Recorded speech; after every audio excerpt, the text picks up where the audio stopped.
Hello everyone, welcome back to my channel. It's mean Alisha classes. Guys, आज मैं आपको 6 semester की ऑपरेशन रिसर्च जो आपके पास बुक लगी हुई है उसका chapter number 10 the assignment problem है। आज मैं आपको उसके क्वेश्चंस को डिस्कस करूंगी। आइए देखते हैं।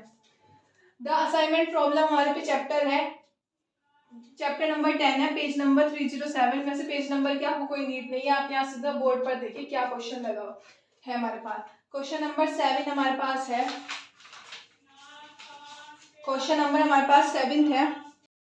तो गाइस ये हमारे पे क्या है, एक हमारे पे असाइनमेंट प्रॉब्लम है। ये हमें क्वेश्चन जो दिया गया है ये हमारे पे असाइनमेंट प्रॉब्लम है। इसका हमें सॉल्यूशन निकालना है, इसका हमें सॉल्यूशन निकालना है। इसमें चैप्टर में क्वेश्चन, जो इस चैप्टर के जो क्वेश्चंस हैं उसमें स्टेप्स होते हैं। स्टेप है जैसे आपके पास इसमें 3-4 तरह के क्वेश्चन पहले मिलेंगे। मैक्सिमल वाला, एक मैक्सिमल वाला मिलेगा, एक आपको अनबैलेंस मिलेगा आपको। फिर आगे आपकी जाके एक आएगा टू सेल्समैन वाला क्वेश्चन आएगा, वो तो हम बाद में डिस्कस करेंगे। पर मैं आपको बता देती हूँ इसमें जो ये क्वेश्चन है ये दिया, जैसे आपको एक क्वेश्चन दिया और दिया कि इस असाइनमेंट को सोल्व करो। ये जो असाइनमेंट दिया है इस असाइनमेंट को सोल्व करो, तब आप कैसे सोल्व करेंगे असाइनमेंट को। नंबर वन स्टेप क्या रहेगा कि जो रो, ये हमारे पास आपको पता है ये वाली हमारे पास रो होती है, ये रो होती है, ये रो होती है, ये रो होती है, और ये जो होता है ये क्या होता है, कॉलम होता है। ये हमारे पास कॉलम होता है। तो बात सबको ही पता है रो और कॉलम की। तो सबसे पहले हम जो इसका स्टेप 1 देखेंगे, स्टेप 1 इसका क्या है कि जो रो है, हर रो का मिनिमम एलिमेंट देखेंगे। जैसे ये वाली रो, ये वाली रो और ये वाली रो, प्रत्येक रो यानी एवरी रो का हम मिनिमम एलिमेंट देखेंगे। मिनिमम एलिमेंट क्या है, मतलब सबसे छोटी वैल्यू क्या है 80, इसमें आप बताइए 70, इसमें आप बताइए 110। तो आपको सब में मिल गए, इसमें 80, इसमें 70, इसमें 110। तो अगर आपको ये मिल गई है तब आप एक दोबारा से यही रो बनेगी आपके पास ऐसे करके। यहाँ जो होगा 1 2 3, 1 2 3, यहाँ होगा ए बी सी। ठीक है, ए बी सी। 80 है तो हर में से 80 माइनस करते चलो। 120 में से 80 गए, 120 में से 80 गए 40, 100 में से 80 गए 20, 80 में से 80 गए 0। ठीक है, ये इस तरह आएगी। फिर हमारे पास है 70 90 110। 70, जो हमारे पास 70 है सबसे छोटा एलिमेंट है। अगर आप दूसरी वाली असाइनमेंट प्रॉब्लम देखोगे उसमें कुछ और होगा। तो आप सबसे पहले स्टेप नंबर 1 यही है कि जो आपके पास जो भी रो होगा उसका मिनिमम एलिमेंट जो होगा उस मिनिमम एलिमेंट को रो के प्रत्येक एलिमेंट में से माइनस करेंगे। एक जगह तो ऑब्वियसली बात है कि 0 ही आएगा, क्योंकि वो एलिमेंट जहां पर भी होगा आप उससे उसमें से माइनस करोगे 0 ही आएगा। फिर हम लेते हैं 70, 20 और 170 में से 70 गए, 80 90 140। ठीक है, फिर हम इस वाले में चले गए दिस 110 0, 10 में से गए 30 10। आई बात आपको समझ में? बिल्कुल। असाइनमेंट प्रॉब्लम का जब भी आपके पास क्वेश्चन आए, वैसे तो इस बार आपका ऑब्जेक्टिव पैटर्न है पर लेकिन आपको आना चाहिए क्योंकि आप आगे भी जाएंगे, तो आपको पता होना चाहिए कि ये क्वेश्चन है इसका पैटर्न कैसे रहेगा, कैसे इसके क्वेश्चंस होंगे। जो असाइनमेंट प्रॉब्लम आपको पहले दी है उस असाइनमेंट प्रॉब्लम में रो होती है, ऐसे कॉलम होते हैं। तो जो रो में मिनिमम एलिमेंट होगा आप उसको चूज करिए और रो के प्रत्येक एलिमेंट में से, मतलब इसमें से भी, इसमें से भी, इसमें से भी माइनस करते चलिए। जब आप इसमें से माइनस कर देंगे अब आपके पास दूसरा स्टेप आता है, स्टेप नंबर सेकंड। अब आप लेके चलते हैं कि जिस तरह आपने प्रोसेस, मैं आपको बताऊं, जिस तरह आपने प्रोसेस रो में किया है इसी तरह आप प्रोसेस कॉलम में करिएगा। इसी तरह प्रोसेस आप क्या में करिए, कॉलम में करिए। 1 2 3 ए बी सी। आप मुझे बताइए जब यहाँ पे 0 है तो नो चेंज आएगा, क्योंकि 0 तो हमारे पास छोटा एलिमेंट है, नो चेंज। क्योंकि 0 में से 0 गए तो 0 बचेगा, 40 में से 0 गए तब भी 40 ही बचेगा। अब यहाँ 20 है तो 20 में से 0 गए 20, सॉरी 20 में से 20 गए 0, 20 में से 20 गए 0, 30 में से 20 गए 10। 0 है तो ये भी चेंज नहीं होना। आया आपको समझ में? सबसे पहले की बात हमारे पास ये है कि रो लेंगे, फर्स्ट स्टेप में ये लेंगे, रो में मिनिमम एलिमेंट लेंगे और उसमें से प्रत्येक में से माइनस करते चलेंगे। इसी तरह आप कॉलम का प्रोसेस करें। रो और कॉलम का प्रोसेस करने के बाद अब स्टेप नंबर 3 जो है वो इम्पोर्टेंट है। स्टेप नंबर 3 आपका इम्पोर्टेंट है, आप इसे देखिए। स्टेप नंबर 3 में क्या है, स्टेप नंबर 3 कि रो से चलेंगे। जिस तरह हमने पहले रो का करा फिर कॉलम का करा, अब हम क्या करेंगे, जो रो में अगर 1 0 देखेंगे कि देखेंगे किस रो में 1 0 आ रहा है, किस रो में 1 0 आ रहा है, उसे हम असाइनमेंट देंगे।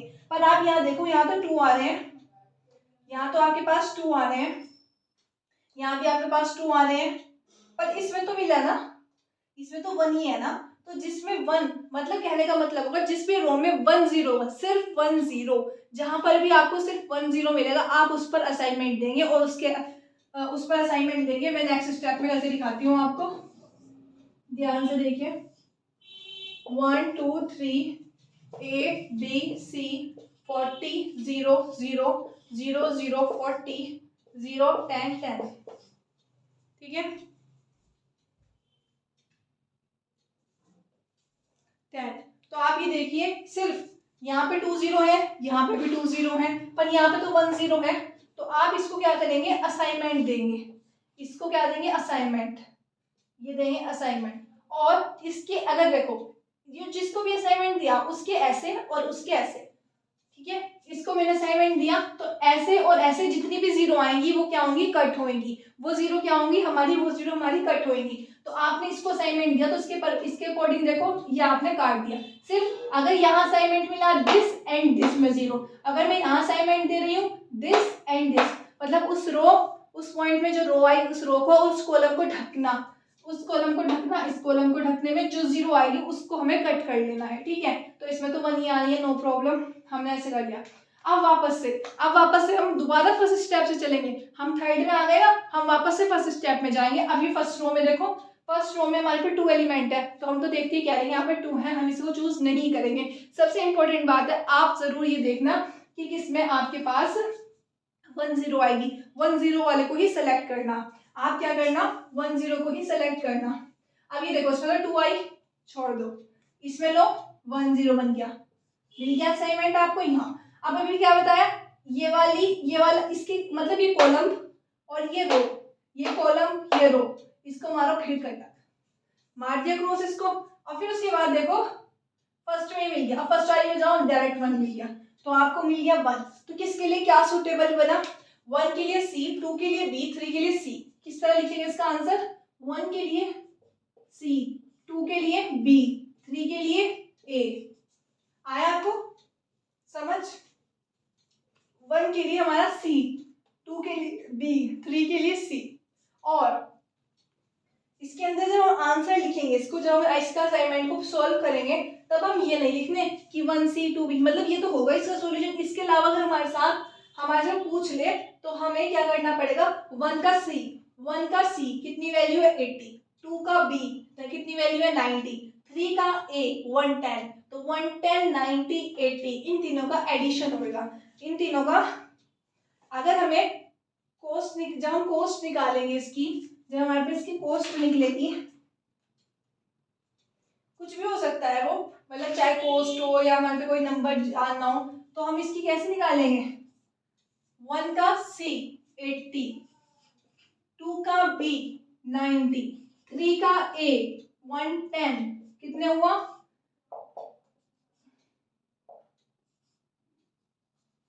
280 आंसर इसका।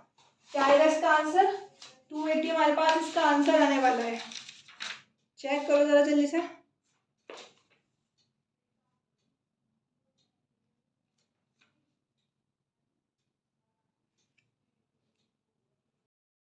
तो गाइस इसका आंसर आई है हमारे पास 280। ये असाइनमेंट प्रॉब्लम हमारी सॉल्व हो गई। इसको मैं आपको एक बार दोबारा दिखाती हूँ कैसे हुआ है क्वेश्चन, और उसके बाद मैं आपको नेक्स्ट क्वेश्चन के लिए और चलती हूँ। सबसे पहले आपको एक क्वेश्चन दिया जाएगा, वैसे हमारे पास इस बार ऑब्जेक्टिव पैटर्न है, तो हमारे पास शॉर्ट मतलब ये वैल्यूज जो है छोटी मिलेंगी, बड़ी बिल्कुल मिल भी सकती है, ज्यादा नहीं मिलनी। ये देखो कौन सा मेथड है इसको सोल्व करने का, हंगेरियन मेथड। कौन सा मेथड है, हंगेरियन मेथड। तो ये वाला आपके पास क्या आ जाएगा, असाइनमेंट एल्गोरिथम को सोल्व करने का मेथड है हंगेरियन असाइनमेंट मेथड। ये आप ऑब्जेक्टिव के लिए ध्यान रखना। तो सबसे पहले अगर हम असाइनमेंट के चैप्टर में चलते हैं, तो असाइनमेंट के चैप्टर में चलने पर हमें पता चलता है एक ऑब्जेक्टिव हंगेरियन मेथड इसका आंसर हो जाएगा, जो मैंने आपको भी बताया। फिर उसके बाद हमारे पास हमें कोई कॉस्ट निकालनी होगी, जैसे हमें कोई कॉस्ट निकालनी या कुछ करना है, तो ये मेथड फॉलो होएगा। कैसा है ये मेथड, आप दोबारा देखते हैं। सबसे पहले जो भी आपको असाइनमेंट प्रॉब्लम सॉल्व करनी होगी, उसमें जो सबसे मिनिमम एलिमेंट होगा रो का, पहले हम रो की बात करें, रो से लेके चलते हैं। पहले फर्स्ट हम देखते हैं रो, हम रो को लेके चलेंगे। रो तो जो इसमें रो में लो होगा, लेस एलिमेंट होगा, कम एलिमेंट होगा, उसमें से माइनस करते चलेंगे। फिर दूसरा हम लेंगे 70 को, तीसरा हम लेंगे 110 को। सबसे पहले स्टेप आप अपने दिमाग में आ जाए, फर्स्ट स्टेप इज हम रो में से सबसे स्मॉल एलिमेंट लेंगे, उसमें से माइनस करते जाएंगे, सबसे छोटा एलिमेंट लेंगे। फिर ये प्रोसेस करने के बाद तीनों रो में जितनी भी रो दे रखी होगी उतने में फिर हम ये प्रोसेस कॉलम में लेकर चलेंगे। जब रो और कॉलम में प्रोसेस हो गया, स्टेप नंबर 3 जो है वो इम्पोर्टेंट हो जाता है आपके लिए कि जो भी सिर्फ कोई भी रो में, किसी भी रो में सिर्फ 1 0 होना चाहिए। 1 0 वाली रो के असाइनमेंट को, जो एलिमेंट वो 0 होगा उसको असाइनमेंट उसको सेलेक्ट करेंगे। तो वो 0 कर लिया और उसके कोरस्पॉन्डिंग जैसे बीच में आया तो ऐसे और ऐसे हम उसको जो भी कोरस्पॉन्डिंग 0 आएंगे उसको हम कट कर देंगे। फिर इसी तरह हमारे पास रो की प्रोसेस कंप्लीट होने के बाद हमारे पास प्रोसेस आएगा, वो हम प्रोसेस करेंगे कॉलम का। जो हमारे पास ये प्रोसेस कॉलम का भी हो जाएगा। जब हम रो और कॉलम का प्रोसेस कर देंगे उसके बाद हमारे पास हम इस तरह प्रॉब्लम दे दें। ये मेथड तो फर्स्ट क्वेश्चन है तो ये तो सिंपल ही है। इसके बाद अब ऐसा आएगा कि हमें कहीं पे भी असाइनमेंट मिलेगा ही नहीं, कहीं पे भी हमारे पास असाइनमेंट जैसे हमें यहाँ 3rd में मिल गया, 2 में मिल गया, नहीं मिलेगा। उसके लिए हमें आगे प्रोसेस करना पड़ेगा कि ये क्वेश्चन किस तरह से होएगा। तो वो क्वेश्चन तो अलग है, ये क्वेश्चन अलग है, ये भी आपके ऑब्जेक्टिव में आ सकता है, वो भी आपके ऑब्जेक्टिव में आएगा ही आएगा। ठीक है, तो आप इसे नोट करिए। नेक्स्ट क्वेश्चन में आपके लिए देखती हूँ गाइस, मैं आपको एग्जाम्पल नंबर 1 पर लिए चलती हूँ, एग्जाम्पल नंबर 1 और 2। ठीक है, तो हम चलते हैं एग्जाम्पल नंबर 1 की ओर। एग्जाम्पल नंबर 1,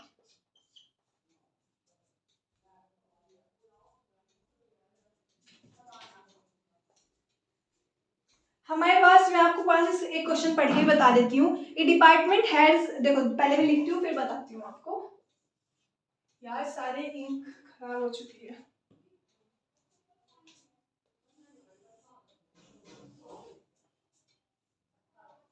तो हमारे पास यहाँ पे है A B C D 1 2 3 4 8 13 38 19 26 28 19 26 17 4 18 24 11 26 15 और 10। ठीक है, एक बार क्वेश्चन पढ़ते हैं, मेरे साथ पढ़िए आप भी। A department head has 4 subordinates and 4 task have to be perform. 4 task हैं परफॉर्म करने के। सबऑर्डिनेट्स हमारे यहाँ पे लिखे हैं, ये हमारे पे सबऑर्डिनेट्स हैं और ये हमारे पे टास्क हैं। तो टास्क क्लियर रहे हैं और सबऑर्डिनेट ये भी हो रहे हैं, परफॉर्म हो रहा है। Subordinates differ in efficiency and task differ in intrinsic difficulty. Time each man would take to perform each task to given in the effectiveness matrix below. Effectiveness matrix, how should the task be allocated one to man so as to minimize the total man hour। जो man के are है उसको क्या कहते हैं, minimise होता है कम से कम मिनिमाइज कर दे। ठीक है, सबसे पहले हमारे पास हमने क्वेश्चन लिख लिया। मैं आपको स्टेप में थोड़ी इंग्लिश भी लिख के दिखाती हूँ, किसी के इंटरनल वगैरह है तो आप इंग्लिश भी लिख सकते हो। मतलब इंग्लिश क्या है, जो आपने करा है उसको ही लिखना है। चलो, सब्ट्रैक्टिंग द मिनिमल लेंथ, मतलब सब्ट्रैक्ट करना है। Subtracting the minimal element of each row from every element to the corresponding row, the matrix reduce। मतलब यही कहा जो मैंने आपको स्टेप सिखाया है कि सबसे छोटा वाला एलिमेंट लेके सब में से माइनस कर देंगे। इसमें भी यही प्रोसेस, इसमें भी। मैं एक बार आपको दोबारा करके दिखाती हूँ प्रोसेस। एक बार वैल्यू चेक कर लेते हैं फिर करेंगे। 8 23 17।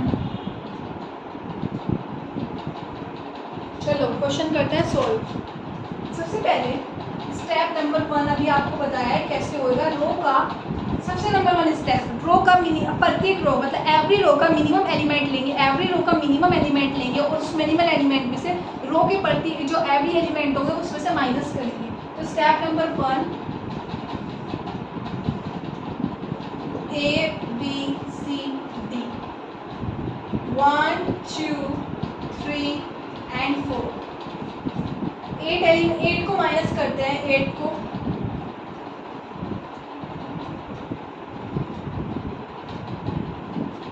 ठीक है माइनस कर दिया। 8 में से 8 गए 0, 26 में से 8 गए 26, 17 में से 8 गए 9 8 17, 11 में से 8 गए 9 10 11 3। ठीक है, फिर हम लेते हैं 4 को, 4 में से माइनस करेंगे 30 से 4 गए 9, 10 11 12 13, 4 गए 24, 0 22, 15 माइनस करेंगे 23, 23 आएगा, 4 आएगा, 3 आएगा, 0 आएगा।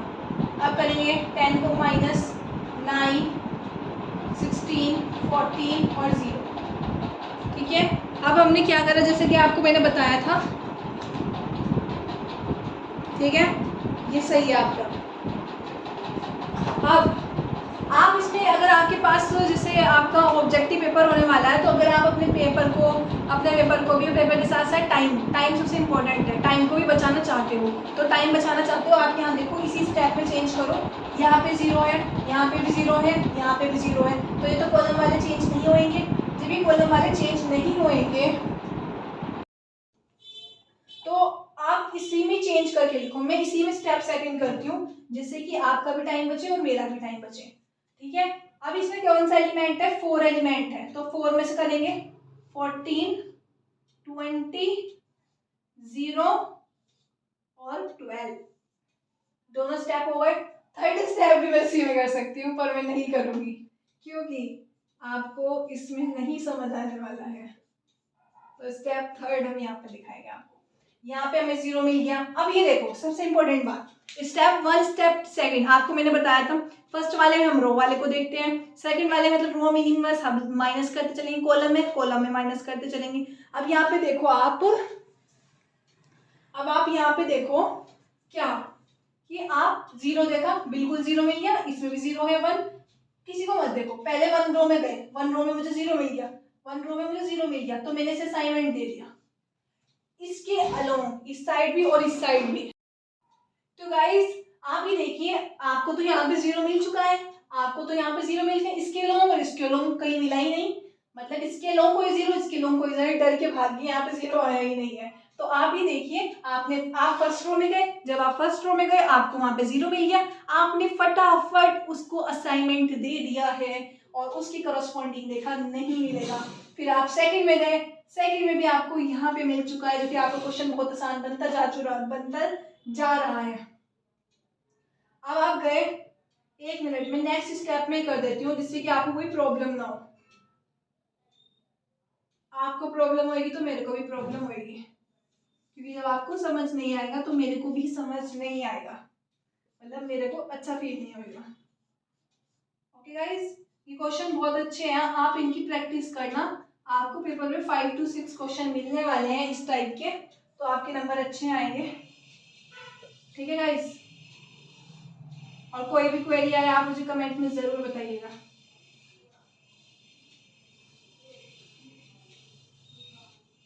कल की जो वीडियो आएगी, कल की जो क्लास होगी, उसमें मैं आपको नेक्स्ट टाइप की कराऊंगी। इसमें है मतलब कहने का मतलब है, होंगे तो यही वाले क्वेश्चन, बस फर्स्ट स्टेप या सेकंड स्टेप में थोड़ा चेंज आएगा, फिर आपका यही प्रोसेस चलता रहेगा। ठीक है, आप इसे चूज कर लिया क्योंकि 1 रो मिली। इस सबसे पहले क्या, एवरी रो में 1 0 देखना, 1 0 मुझे मिल गया, मैंने चुपचाप से जाके इस पे कर दिया, इसके कोरस्पॉन्डिंग इधर इधर देखा, कोई 0 नहीं। दूसरी में मुझे 1 0 मिल गया, इसके ऐसे और इसके ऐसे कोई नहीं मिला। अब देखो इसमें क्या मिला, 2 0, इसमें मिल चुकी है आपको 2 0।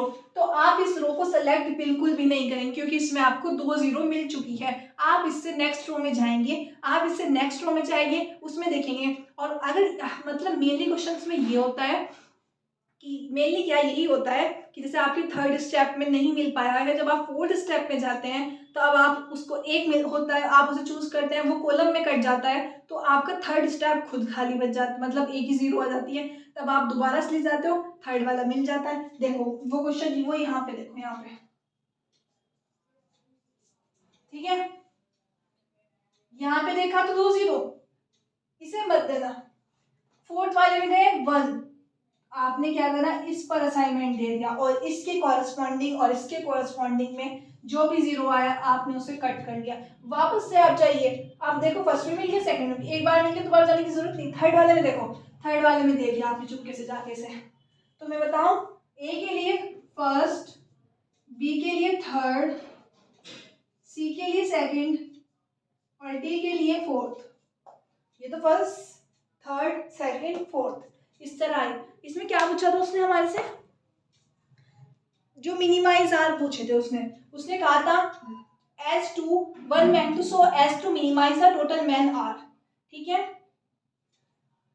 अब आप ये देखोगे ए का फर्स्ट, यहाँ तो बल्कि 0 0 मिला, आप यहाँ देख भी नहीं सकते हो 0 0 में क्या कोस्ट आई, कुछ तो कोस्ट होगी, 0 तो कोस्ट होनी है, 0 मैन आर नहीं होना, कुछ तो आर होंगी आपके पास। तो आप ए के 1 में जाओ, बी के थर्ड में जाओ, सी के सेकंड में जाओ और डी के फोर्थ में जाओ। गए आप, ए का फर्स्ट, बी का थर्ड, सी का सेकंड और डी का फोर्थ। इन सब में जब आप जाते हो तो 8 + 4 + 19 + 10, 8 4 12 और 12 और 10, ये 9 और 2, ये आ गया आपका 41। वेरी गुड, यही आपका आंसर है।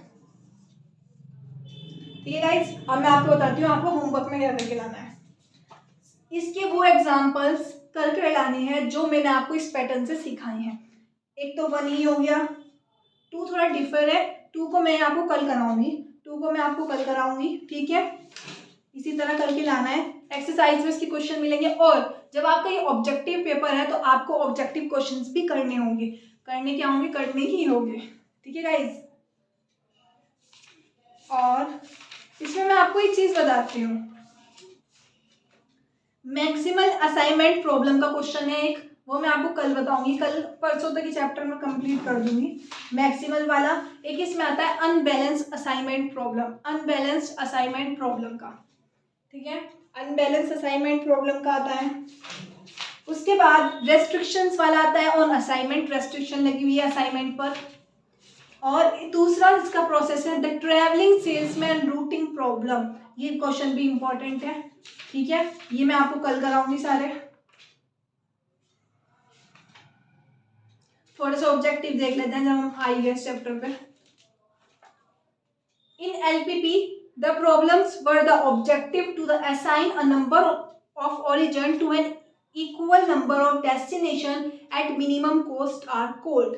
नंबर 1 ऑप्शन है ट्रांसपोर्टेशन प्रॉब्लम। ट्रांसपोर्टेशन जो प्रॉब्लम वाला चैप्टर है वो इससे पहला है, वो भी हम डिस्कस करेंगे जैसे भी लगता है। असाइनमेंट प्रॉब्लम, बाउंडेड प्रॉब्लम, तो इसमें क्या क्या जो एलपीपी है जिसमें objective to assign a number of origins to an equal number of destination, minimum cost का है, ये मिनिमम कॉस्ट का है और मिनिमम कॉस्ट का है और एलपीपी में है, तो ये असाइनमेंट प्रॉब्लम रहेगा। एक क्वेश्चन इंपॉर्टेंट देखो, which of the following method can not be use for solving an assignment problem, which of the following method.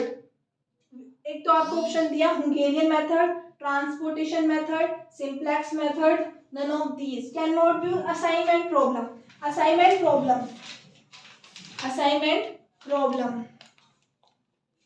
ठीक है। ट्रांसपोर्टेशन मेथड का आएगा, मतलब इससे बहुत सारे हैं क्वेश्चन, तो मैं आपको इससे कराऊंगी जल्दी चैप्टर को। होमवर्क में नोट करिए ऑब्जेक्टिव क्वेश्चन नंबर 25, 25 और 26 होगा, बहुत अच्छा आ रहा है 25 और 26। और क्वेश्चन हम बाद में करते हैं इस बुक के। गाइस एक बार मैं आपको दोबारा क्वेश्चन समझाती हूँ जिससे कि आपको एक बार हो जाए। सबसे पहले पर जो रो में मिनिमम एलिमेंट होगा, हर रो में से मिनिमम, इस रो का मिनिमम एलिमेंट चूज करो, इसका मिनिमम, इसका मिनिमम, इसका मिनिमम और माइनस करते करते चलो। फिर इसी तरह कॉलम में प्रोसेस लगाओ, रो और कॉलम में प्रोसेस लगाने के बाद जिसमें 1 रो होगी उसे चूज करो। अगर 1 रो मिल गई है तो हमने इसको ले लिया, उसकी कॉरेस्पॉन्डिंग जो भी 0 होंगे उसको कट करेंगे, जिसमें 2 होगा इस वाली रो को छोड़ देंगे। और फिर इसी तरह अब एक और चीज है, अगर हमें रो में ना मिलता फिर हम इसके बाद एक और प्रोसेस होगा, मैं आपको बता देती हूँ क्योंकि आप क्वेश्चंस करोगे होमवर्क में। अगर हमें 2 0 मिल रहे हैं तो हम जब रो का प्रोसेस खत्म हो गया, 0 ढूंढने का, तब आप क्या करोगे, कॉलम में जाओगे।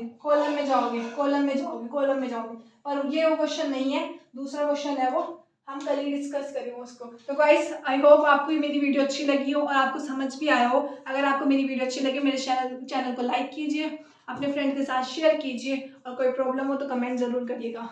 ठीक है गाइस, मिलते हैं नेक्स्ट वीडियो में, तब तक के लिए जय हिंद जय भारत।